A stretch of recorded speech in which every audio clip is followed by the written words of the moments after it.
हर हर महादेव, जय भोलेनाथ। आज आप सुनने वाले हैं शिव पुराण की कथा का 12वां अध्याय। इससे पहले के सभी अध्याय सुनने के लिए आप सभी भक्तों का बहुत बहुत आभार। और अब भगवान भोलेनाथ का ध्यान करके आज की कथा का प्रारंभ करते हैं। ब्रह्मा जी कहते हैं, हे नारद, भक्तवत्सल भगवान विष्णु राजा ध्रुव का हित साधन करने के लिए ब्राह्मण का रूप धारण करके दधीचि के आश्रम पर गए। वहां उन जगत गुरु श्री हरि ने शिव भक्त शिरोमणि ब्रह्मर्षि दधीचि को प्रणाम करके ध्रुव के कार्य की सिद्धि के लिए उद्यत होकर उनसे यह बात कही। श्री हरि विष्णु बोले, भगवान शिव की आराधना में तत्पर रहने वाले अविनाशी ब्रह्मर्षि दधीचि, मैं तुमसे एक वर मांगता हूँ, उसे तुम मुझे दे दो। ध्रुव के कार्य की सिद्धि चाहने वाले देवाधिदेव श्री हरि के इस प्रकार याचना करने पर शैव शिरोमणि दधीचि ने शीघ्र ही भगवान विष्णु से इस प्रकार कहा। दधीचि बोले, हे ब्रह्मन, आप क्या चाहते हैं यह मुझे ज्ञात हो गया है। आप ध्रुव का काम बनाने के लिए साक्षात भगवान श्री हरि विष्णु ही ब्राह्मण का रूप धारण करके यहाँ आए हैं। इसमें संदेह नहीं है कि आप पूरे मायावी हैं, किंतु हे देवेश, हे जनार्दन, मुझे भगवान रुद्र की कृपा से भूत, भविष्य और वर्तमान तीनों कालों का ज्ञान सदा ही बना रहता है। हे सुव्रत, मैं आपको जानता हूँ। आप पापहारी श्री हरि एवं विष्णु हैं। यह ब्राह्मण का वेश छोड़िए। दुष्ट बुद्धि वाले राजा ध्रुव ने आपकी आराधना की है, इसलिए आप यहाँ पधारे हैं। हे भगवान, हे हरे, आपकी भक्तवत्सलता को मैं भी जानता हूँ। यह छल छोड़िए, अपने रूप को ग्रहण कीजिए और भगवान शंकर के स्मरण में मन लगाइए। मैं भगवान शंकर की आराधना में लगा रहता हूँ। ऐसी दशा में भी यदि मुझसे किसी को भय हो तो आप उसे यत्नपूर्वक सत्य की शपथ के साथ कहिए। मेरा मन शिव के स्मरण में ही लगा रहता है। मैं कभी झूठ नहीं बोलता। इस संसार में किसी देवता या दैत्य से भी मुझे कोई भय नहीं होता। श्री हरि विष्णु बोले, उत्तम व्रत का पालन करने वाले दधीचि, तुम्हारा भय सर्वथा नष्ट ही है, क्योंकि तुम शिव की आराधना में तत्पर रहते हो, इसलिए सर्वज्ञ हो। परंतु मेरे कहने से तुम एक बार अपने प्रतिद्वंदी राजा ध्रुव से जाकर कह दो कि राजेंद्र, मैं तुमसे डरता हूँ। भगवान विष्णु का यह वचन सुनकर भी शैव शिरोमणि महामुनि दधीचि निर्भय ही रहे और हंसकर बोले। दधीचि ने कहा, मैं देवाधिदेव पिनाकपाणि भगवान शंभु के प्रसाद से कहीं कभी किसी से और किंचित मात्र भी नहीं डरता, और मैं सदा ही निर्भय रहता हूँ। इस पर श्री हरि ने मुनि को दबाने की चेष्टा की। देवताओं ने भी उनका साथ दिया, किंतु उन सबके सभी अस्त्र कुंठित हो गए।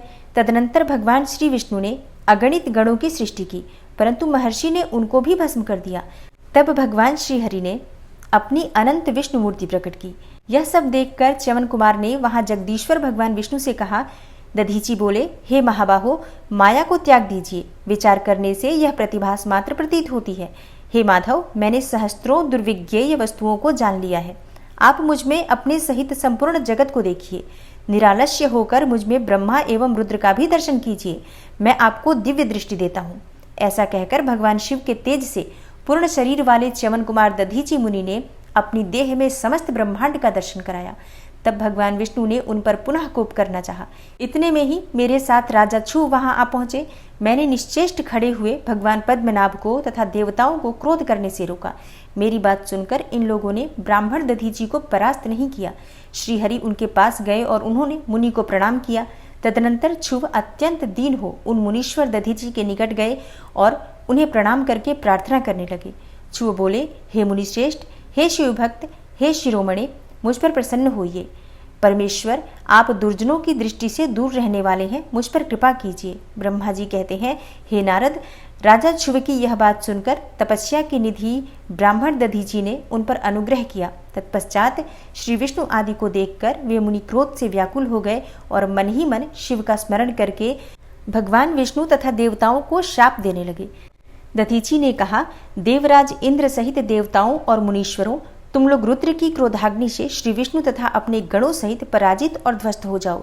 देवताओं को इस तरह श्राप देकर ध्रुव की ओर देखकर देवताओं और राजाओं के पूजनीय द्विज श्रेष्ठ दधीचि ने कहा, हे राजेंद्र, ब्राह्मण ही बली और प्रभावशाली होते हैं। ऐसा स्पष्ट रूप से कहकर ब्राह्मण दधीचि अपने आश्रम में प्रविष्ट हो गए। फिर दधीचि को नमस्कार मात्र करके ध्रुव अपने घर को लौट आए। तत्पश्चात भगवान विष्णु देवताओं के साथ जैसे आए थे उसी तरह अपने वैकुंठ लोक को लौट गए। इस प्रकार वह स्थान स्थानेश्वर नामक तीर्थ के रूप में प्रसिद्ध हो गया। स्थानेश्वर की यात्रा करके मनुष्य शिव का सायुज्य प्राप्त कर लेता है। हे तात, मैंने तुम्हें संक्षेप से ध्रुव और दधीचि के विवाद की कथा सुनाई और भगवान शंकर को छोड़कर केवल ब्रह्मा और विष्णु को ही जो श्राप प्राप्त हुआ था उसका वर्णन भी किया। जो क्षुभ और दधीचि के विवाद संबंधी इस प्रसंग का नित्य पाठ करता है वह अपमृत्यु को जीतकर देह त्याग के पश्चात ब्रह्मलोक को जाता है। जो इसका पाठ करके रणभूमि में प्रवेश करता है उसे कभी मृत्यु का भय नहीं होता तथा वह निश्चय ही विजयी होता है। नारद जी कहते हैं, हे विधाता, हे महाप्राज्ञ, आप शिव तत्व का साक्षात्कार कराने वाले हैं। आपने यह बड़ी अद्भुत एवं रमणीय शिवलीला सुनाई है। हे तात, वीरभद्र जब दक्ष के यज्ञ का विनाश करके कैलाश पर्वत पर चले गए तब क्या हुआ, यह भी हमें बताइए। तब ब्रह्मा जी बोले, हे नारद, रुद्रदेव के सैनिकों ने जिनके अंग भंग कर दिए थे वे समस्त पराजित देवता और मुनि उस समय मेरे लोक में आए। वहां मुझ स्वयंभू को नमस्कार करके सबने बारंबार मेरा स्तवन किया, फिर अपने विशेष क्लेश को पूर्ण रूप से सुनाया। उसे सुनकर मैं पुत्र शोक से पीड़ित हो गया और अत्यंत व्यग्र हो व्यथित चित्त से बड़ी चिंता करने लगा। फिर मैंने बड़ी ही भक्ति भाव से भगवान विष्णु का स्मरण किया। इससे मुझे समयोचित ज्ञान प्राप्त हुआ। तदनंतर देवताओं और मुनियों के साथ मैं विष्णुलोक में गया और वहां भगवान विष्णु को नमस्कार एवं नाना प्रकार के स्तोत्रों द्वारा उनकी स्तुति करके उनसे अपना दुख निवेदन किया। मैंने कहा, हे देव, जिस तरह से भी यह यज्ञ पूर्ण हो, यजमान जीवित हो और समस्त देवता तथा मुनि सुखी हो जाएं, वैसा उपाय कीजिए। हे देवदेव, हे रमानाथ, हे देव सुखदायक विष्णु, हम देवता और मुनि निश्चय ही आपकी शरण में आए हैं।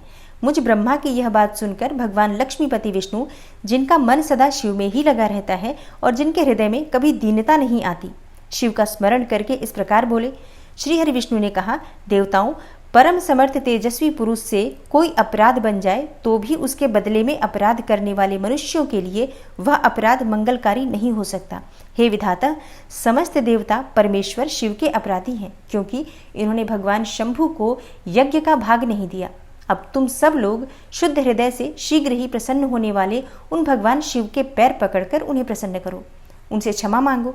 जिन भगवान के कुपित होने पर यह सारा जगत नष्ट हो जाता है तथा जिनके शासन से लोकपालों सहित यज्ञ का जीवन शीघ्र ही समाप्त हो जाता है, वे भगवान महादेव इस समय अपनी प्राण वल्लभा सती से बिछुड़ गए हैं तथा अत्यंत दुरात्मा दक्ष ने अपने दुर्वचन रूपी बाणों से उनके हृदय को पहले से ही घायल कर दिया है।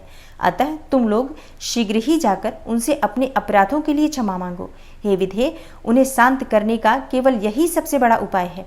मैं समझता हूँ ऐसा करने से भगवान शंकर को संतोष होगा। यह मैंने सच्ची बात कही है।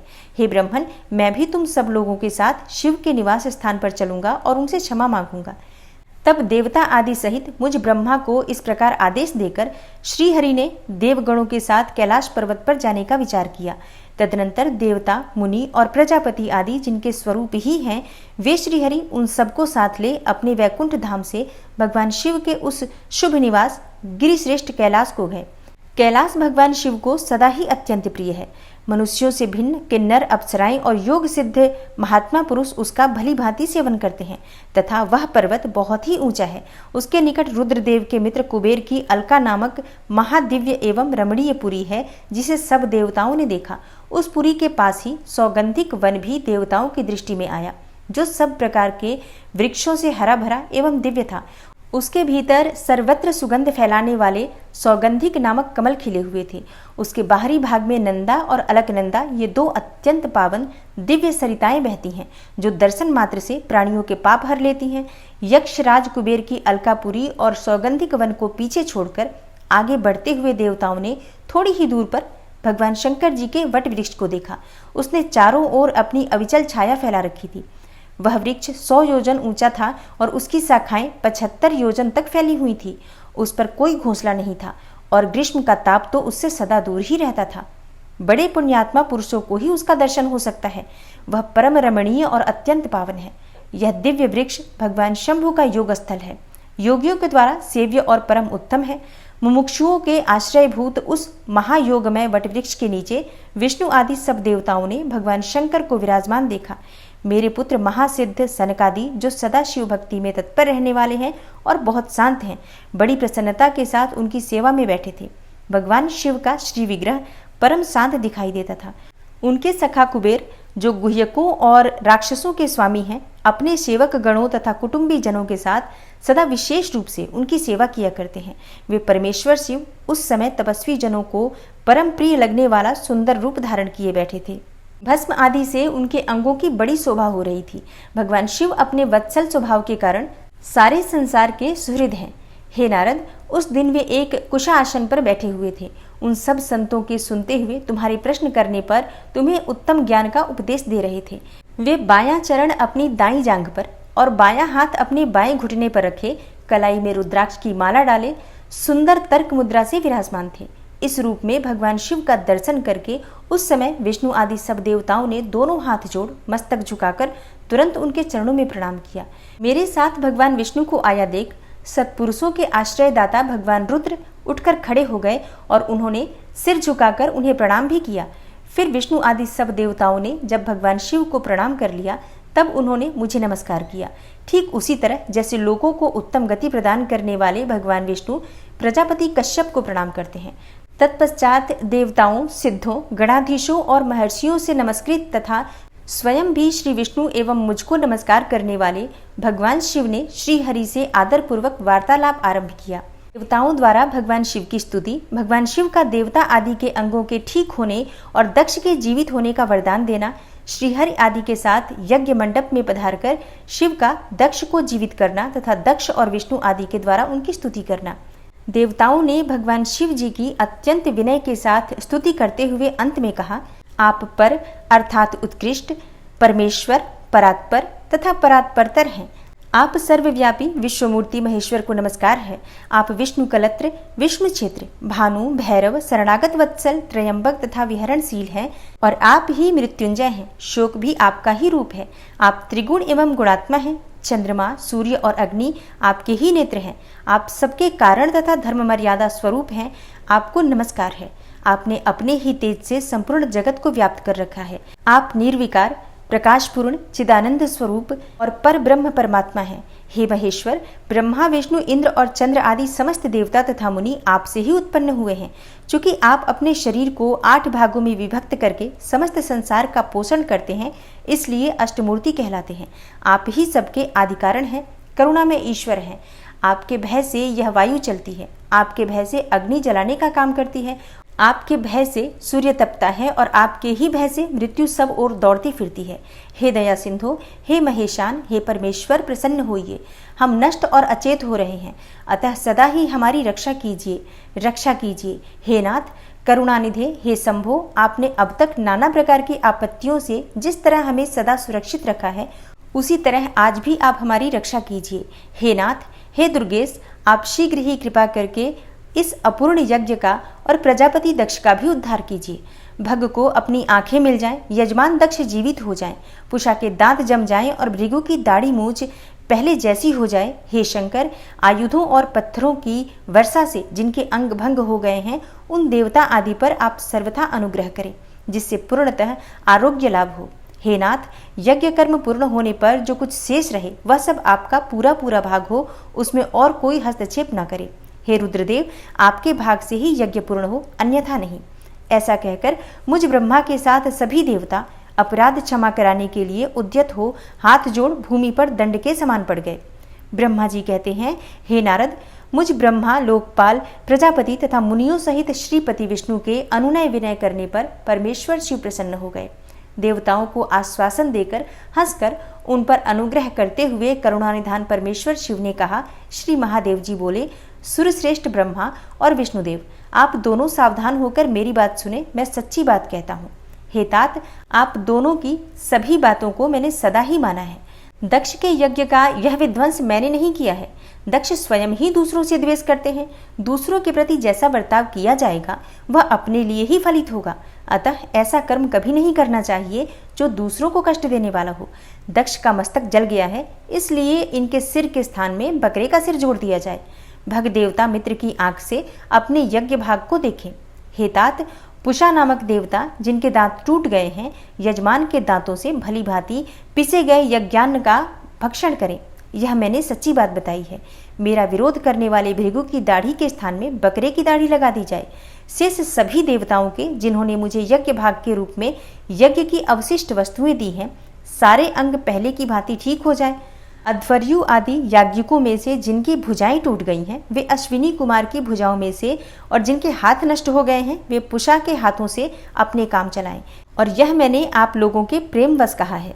ब्रह्मा जी कहते हैं, हे नारद, ऐसा कहकर वेद का अनुसरण करने वाले सुर सम्राट चराचरपति दयालु परमेश्वर महादेव जी चुप हो गए। भगवान शंकर का यह भाषण सुनकर श्री विष्णु और ब्रह्मा सहित संपूर्ण देवता संतुष्ट हो उन्हें तत्काल साधुवाद देने लगे। तदनंतर भगवान शंभु को आमंत्रित करके मुझ ब्रह्मा और देवर्षियों के साथ श्री विष्णु अत्यंत हर्षपूर्वक पुनः दक्ष की यज्ञशाला की ओर चले।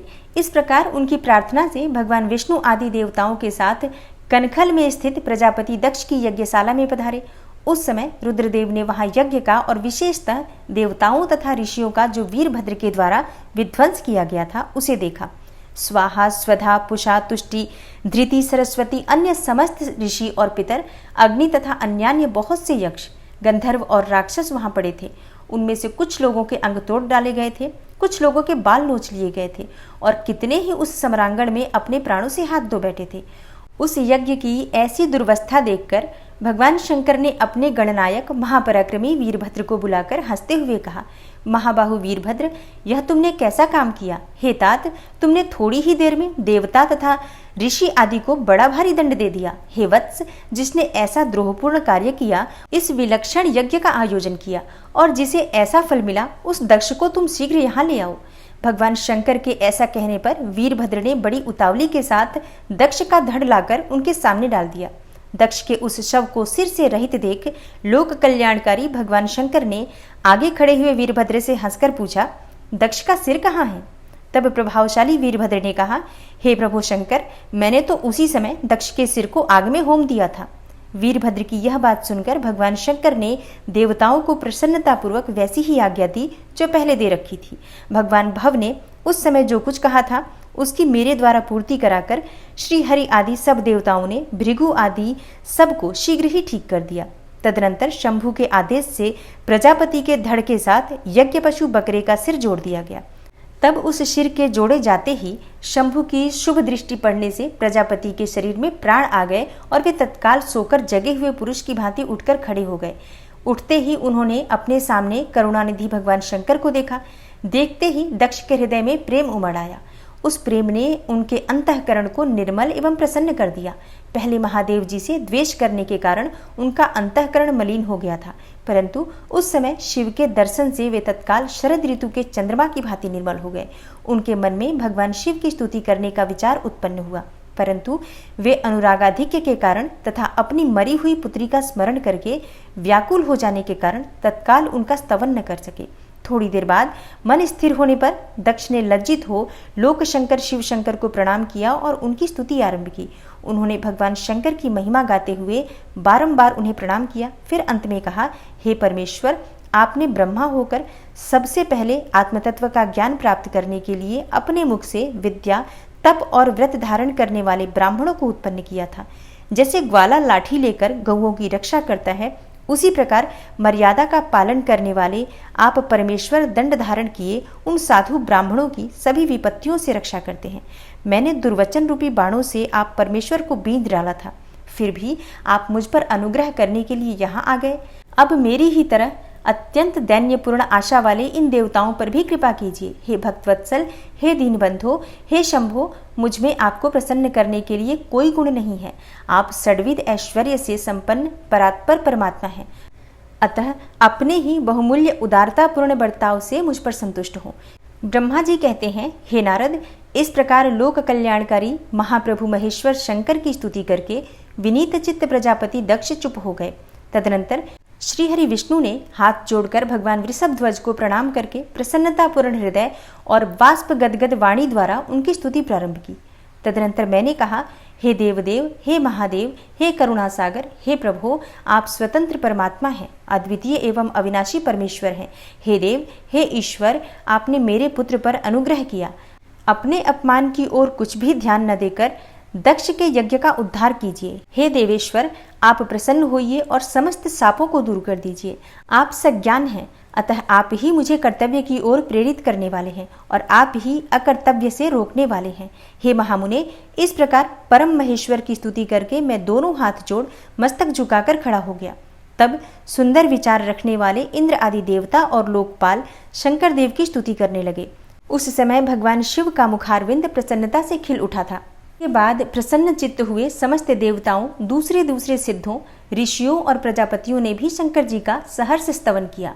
इसके अतिरिक्त उपदेवों, नागों, सदस्यों तथा ब्राह्मणों ने पृथक पृथक प्रणाम पूर्वक बड़े भक्तिभाव से उनकी स्तुति की।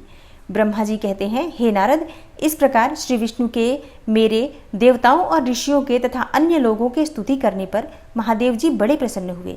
फिर उन शंभु ने समस्त ऋषियों, देवता आदि को कृपा दृष्टि से देखकर तथा मुझ ब्रह्मा और विष्णु का समाधान करके दक्ष से इस प्रकार कहा। महादेव जी बोले, प्रजापति दक्ष, मैं जो कुछ कहता हूँ ध्यान से सुनो। मैं तुम पर बहुत प्रसन्न हूँ। यद्यपि मैं सबका ईश्वर और स्वतंत्र हूँ, तो भी सदा ही अपने भक्तों के अधीन रहता हूँ। 4 प्रकार के पुण्यात्मा पुरुष मेरा भजन करते हैं। हे दक्ष प्रजापति, उन चारों भक्तों में पूर्व की अपेक्षा उत्तरोत्तर श्रेष्ठ हैं। उनमें पहला आर्त, दूसरा जिज्ञासु, तीसरा अर्थार्थी और चौथा ज्ञानी है। पहले के 3 तो सामान्य श्रेणी के भक्त हैं, किंतु चौथा का अपना विशेष महत्व है। उन सब भक्तों में चौथा ज्ञानी ही मुझे अधिक प्रिय है। वह मेरा रूप माना गया है। उससे बढ़कर दूसरा कोई मुझे प्रिय नहीं है। यह मैं सत्य सत्य कहता हूँ। मैं आत्मज्ञ हूँ। वेद वेदांत के पारगामी विद्वान ज्ञान के द्वारा मुझे जान सकते हैं। जिनकी बुद्धि मंद है, वे ही ज्ञान के बिना मुझे पाने का प्रयत्न करते हैं। कर्म के अधीन हुए मूढ़ मानव मुझे वेद, यज्ञ, दान और तपस्या द्वारा भी कभी नहीं पा सकते। अतः दक्ष, आज से तुम बुद्धि के द्वारा मुझ परमेश्वर को जानकर ज्ञान का आश्रय ले समाहित चित्त होकर कर्म करो। हे प्रजापते, तुम उत्तम बुद्धि के द्वारा मेरी दूसरी बात भी सुनो। मैं अपने सगुण स्वरूप के विषय में भी इस गोपनीय रहस्य को धर्म की दृष्टि से तुम्हारे सामने प्रकट करता हूँ। जगत का परम कारण रूप मैं ही ब्रह्मा और विष्णु हूँ। मैं सबका आत्मा, ईश्वर और साक्षी हूँ। स्वयं प्रकाश तथा निर्विशेष हूँ। हे मुने, अपनी त्रिगुणात्मिका माया को स्वीकार करके मैं ही जगत की सृष्टि, पालन और संहार करता हुआ उन क्रियाओं के अनुरूप ब्रह्मा, विष्णु और रुद्र नाम धारण करता हूँ। उस अद्वितीय अर्थात भेद रहित केवल विशुद्ध मुझ पर ब्रह्म परमात्मा में ही अज्ञानी पुरुष ब्रह्म, ईश्वर तथा अन्य समस्त जीवों को भिन्न रूप से देखता है। जैसे मनुष्य अपने सिर और हाथ आदि अंगों में ये मुझसे भिन्न है, ऐसी परकीय बुद्धि कभी नहीं करता, उसी तरह मेरा भक्त प्राणी मात्र में भी मुझसे भिन्नता नहीं देखता। हे दक्ष, मैं, ब्रह्मा और विष्णु तीनों स्वरूपतः एक ही हैं तथा हम ही संपूर्ण जीव रूप हैं। ऐसा समझकर जो हम तीनों देवताओं में भेद नहीं देखता, वही शांति प्राप्त करता है। जो नराधम हम तीनों देवताओं में भेद बुद्धि रखता है, वह निश्चय ही जब तक चंद्रमा और तारे रहते हैं तब तक नरक में निवास करता है। हे दक्ष, यदि कोई विष्णु भक्त होकर मेरी निंदा करेगा और मेरा भक्त होकर विष्णु की निंदा करेगा, तो तुम्हें दिए हुए पूर्वोक्त सारे शाप उन्हीं दोनों को प्राप्त होंगे और निश्चय ही उन्हें तत्वज्ञान की प्राप्ति नहीं हो सकती। ब्रह्मा जी कहते हैं, हे मुने, भगवान महेश्वर के इस सुखदायक वचन को सुनकर सब देवता, मुनि आदि को उस अवसर पर बड़ा हर्ष हुआ। कुटुंब सहित दक्ष बड़ी प्रसन्नता के साथ शिव भक्ति में तत्पर हो गया। वे देवता आदि भी शिव को ही सर्वेश्वर जानकर भगवान शिव के भजन में लग गए। जिसने जिस प्रकार परमात्मा शंभु की स्तुति की थी, उसे उसी प्रकार संतुष्ट चित्त हुए शंभु ने वर दिया। हे मुने, तदनंतर भगवान शिव की आज्ञा पाकर प्रसन्न चित्त हुए शिव भक्त दक्ष ने शिव के ही अनुग्रह से अपना यज्ञ पूरा किया। उन्होंने देवताओं को तो यज्ञ भाग दिए ही, शिव को भी पूर्ण भाग दिया, साथ ही ब्राह्मणों को दान दिया। इस तरह उन्हें शंभु का अनुग्रह प्राप्त हुआ। इस प्रकार महादेव जी के उस महान कर्म का विधि पूर्वक वर्णन किया गया। प्रजापति ने ऋत्विजों के सहयोग से उस यज्ञ कर्म को विधिवत समाप्त किया। हे मुनीश्वर, इस प्रकार पर ब्रह्म स्वरूप शंकर के प्रसाद से वह दक्ष का यज्ञ पूरा हुआ। तदनंतर सब देवता और ऋषि संतुष्ट होकर भगवान शिव के यश का वर्णन करते हुए अपने अपने स्थान को चले गए। दूसरे लोग भी उस समय वहां से सुखपूर्वक विदा हो गए। मैं और श्री विष्णु भी अत्यंत प्रसन्न हो भगवान शिव के सर्व मंगलदायक श्रेयस का निरंतर गान करते हुए अपने अपने स्थान को सानंद चले आए। सत्पुरुषों के आश्रयभूत महादेव जी भी दक्ष से सम्मानित होकर प्रीति और प्रसन्नता के साथ गणों सहित अपने निवास स्थान कैलाश पर्वत को चले गए। अपने पर्वत पर आकर शंभु ने अपनी प्रिया सती का स्मरण किया और प्रधान प्रधान गणों से उनकी कथा कही। इस प्रकार दक्ष कन्या सती यज्ञ में अपने शरीर को त्याग कर फिर हिमालय की पत्नी मैना के गर्भ से उत्पन्न हुई। यह बात प्रसिद्ध है। फिर वहां तपस्या करके गौरी शिवा ने भगवान शिव का पति रूप में वर्ण किया। वे उनके वामांग में स्थान पाकर अद्भुत लीलाएं करने लगी। हे नारद, इस तरह मैंने तुमसे सती के परम अद्भुत दिव्य चरित्र का वर्णन किया है, जो भोग और मोक्ष को देने वाला तथा संपूर्ण कामनाओं को पूर्ण करने वाला है। यह उपाख्यान पाप को दूर करने वाला, पवित्र एवं परम पावन है। स्वर्ग, यश तथा आयु को देने वाला तथा पुत्र पौत्र रूप फल प्रदान करने वाला है। हे तात, जो भक्तिमान पुरुष भक्ति भाव से लोगों को यह कथा सुनाता है, वह इस लोक में संपूर्ण कर्मों का फल पाकर परलोक में परम गति को प्राप्त कर लेता है। जय भोलेनाथ। आज की कथा का यहीं पर समापन करती हूँ। इसके आगे का अध्याय आप सुनेंगे कल की कथा में। वीडियो पसंद आई हो तो वीडियो को लाइक कीजिए, शेयर कीजिए और चैनल पर पहली बार आए हैं तो सब्सक्राइब करके बेल आइकन को जरूर प्रेस कर लीजिए, ताकि आने वाली सभी वीडियोज की नोटिफिकेशन आपको सही समय पर प्राप्त हो। मिलती हूँ मैं आपसे अगली वीडियो में। तब तक के लिए जय श्री राधे।